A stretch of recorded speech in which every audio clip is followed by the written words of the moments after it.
அஸ்ஸலாமு அலைக்கும் வரஹ்மத்துல்லாஹி வபரகாத்துஹு. நாளும் ஒரு தகவல் என்கின்ற துணைப்பொருளின் கீழ் நாம் இன்று பார்க்கக்கூடிய செய்தி, நபி மூசா அலைஹி ஸலாத்து வஸ்ஸலாம் அன்னவர்களுடைய காலத்தில் ஒரு நல்ல மனிதர் இருந்தார்.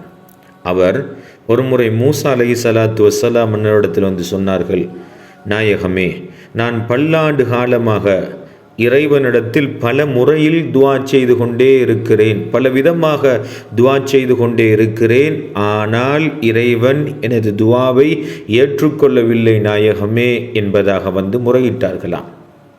மூசா அலைஹி ஸலாத்து வஸ்ஸலாம் மன்னவர்களுடைய சிறப்பு பெயர் கலீமுல்லா, அல்லாஹ்வோடு அதிகம் பேசியவர்கள்.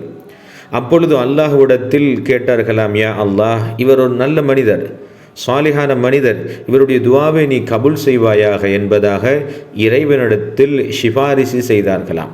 அப்பொழுது மூசா அலைஹி ஸலாத்து வஸ்ஸலாம் அவர்களிடத்தில் இறைவன் கூறினானாம், அவர் நல்ல மனிதர், சாலிஹான மனிதர், ஆனால் அவருடைய துஆவில் அவர் கஞ்சத்தனம் படுகிறார், அவர் எல்லாவற்றையும் தனக்கு என்று மாத்திரமே கேட்கிறாரே ஒழிய மற்றவர்களுக்கும் கேட்கிறார் அல்ல. அவரிடம் சொல்லுங்கள், துஆவில் பொதுப்படையாக இருந்து கொள்ளுமாறு. அப்பொழுது மூசா அலைஹி ஸலாத்து வஸ்ஸலாம் மன்னவர்கள் அந்த மனிதரை அழைத்து சொன்னாராம், நீங்கள் துஆ செய்கின்ற பொழுது உங்களுடைய பெற்றோர்களுக்கும் உங்களுடைய உற்றார்களுக்கும் உங்களுடைய உஸ்தாதுமார்களுக்கும் உங்களுடைய நண்பர்களுக்கும் சேர்த்து பொதுப்படையாக துஆ கேளுங்கள், ஏனெனில் பொதுப்படையாக கேட்கக்கூடிய துஆ கபூல் செய்யப்படும் என்பதாக நபி மூசா அலைஹி ஸலாத்து வஸ்ஸலாம் அன்னவர்கள் அந்த மனிதருக்கு இதை கற்றுக் கொடுத்தார்களாம். நாமும் தான் துஆ கேட்கின்ற பொழுது நாம் எப்பொழுதும் பொதுப்படையாகவே துஆ கேட்க வேண்டும்.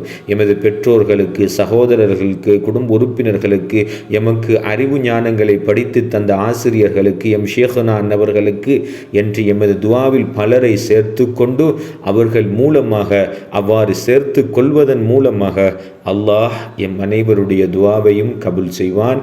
அப்படிப்பட்ட கூட்டத்தில் எம் அனைவரையும் அல்லாஹ் சேர்த்து கொள்வானாக.